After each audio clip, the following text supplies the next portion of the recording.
Aryna Sabalenka, your 2020 champion in Ostrava. What a performance from the 22-year-old Belarusian. Sabalenka was virtually flawless in this match. Career title number 7. These are magical times for Belarusian women's tennis. Well, after her title in Ostrava, Aryna Sabalenka is going to be the top seed in the final WTA event of 2020 in Linz.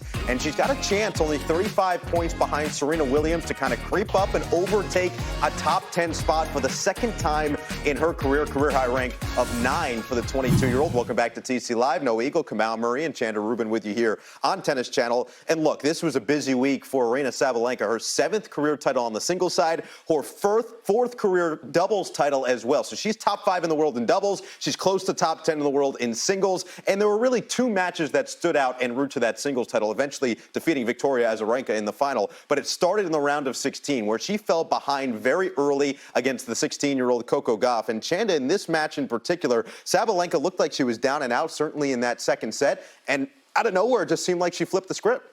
Yeah, I mean, it was incredible, the mindset and the change in Sabalenka. And she's a player that has huge weapons. She can be hot and cold, but when she is on, she is difficult to beat. She had lost to Gauff in their previous meeting just a handful of weeks before on the restart. And you thought this was going to go the same way, but Sabalenka just buckled down, started finding the court. She stayed aggressive, and she's talked about this, Sabalenka, that, you know, the more positive she stays, the more she just believes in her game. Good things can happen, and that's what happens here. And once she got up in that tiebreak, got the early lead, just kept coming. The doubles play, that's helped her singles game because she's very comfortable in the midcourt area, and she was aggressive in the moments where she needed to be. Controlled aggression. And when Sabalenka is playing that way, she is incredibly difficult to beat. So this was a different story from round to round because they're both comeback victories. That was the round of 16, but Sabalenka was down a break in that third set as well. In the quarterfinals, the next round come out, it was a completely different story because she had Sara Sorribes Tormo. She went down love 6, love 4, and then rattled off 12 straight games. You know, that was the epitome of don't panic, just play. Right. She just continued to play. She continued to swing. And from 4-love to 4-all, she had 16 winners. So she made her mark and got back into the match by staying true to who she is.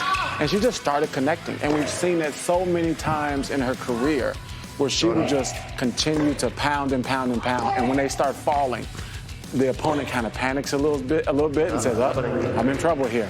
And so that was the prime example there. And, you know, when you on your road to a title, you're going to have some matches where you just need to just continue to fight through it. And that's last week was a prime example of multiple matches being down big and just continuing to fight through it. And that's why they call her the Warrior Princess, right? She continues to play. Right, and her semifinal and final performances, those were pretty much rollover victories, both straight sets wins. She cruised past Victoria Azarenka in that final. And she's an interesting case study overall because Aryna Sabalenka, as mentioned, career high rank of 9th in the world. But the Grand Slam, I guess, results haven't quite been there for somebody who's been in the top 10. She's reached 3rd, 4th round, but she hasn't quite broken through at any of the 4 slams. So, Kamau, what's that next step for her? What does she have to do to consistently be competing at the highest level at those events? Well, you know what I think, if you sum up one word with Sabalenka, it is consistency. Yeah. If you think about right now, she's played the most matches on tour at 32 in the year 2020.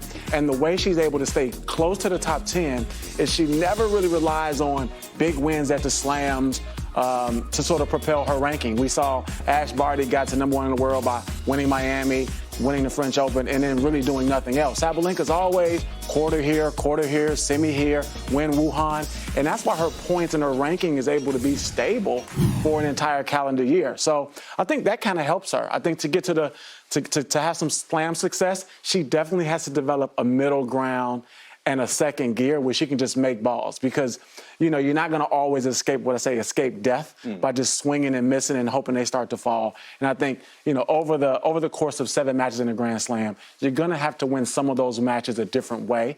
And when she develops that second gear, she for sure should be a Grand Slam champion. Interesting. Yeah, I think she's one of those players that has consistently been dangerous over the last few years. She's won at least 2 titles each of the last 3 seasons. If you remember 2018, we were sort of talking about her as that next potential Grand Slam champion, the way she finished the year and the year she had 4 finals there, racking up the top 10 wins. She is always a dangerous player to try to get through. And I think, Kamal, to your point, if she can maybe develop just a little bit of a plan B. I mean, she's a big hitter, and as a big hitter, you go with the person who brought you. I mean, that's your game, that's what you know. But when you're missing, it's the ability to make an adjustment. Instead of missing 3 or 4 balls, maybe she misses 1 or 2, and then she makes that adjustment, a little more margin, keeps swinging out until she can get back to that game. And I think just those little adjustments could reap huge benefits because, yeah, her best Grand Slam result, 4th round at the U.S. Open, she can do better with her game and her weapons. And look, this is all nitpicking for somebody who's been inside the top 10 and has another chance to do so at Linz as we take a look at what she's going up against in this next coming tournament. Jennifer Brady's been excellent this year as well.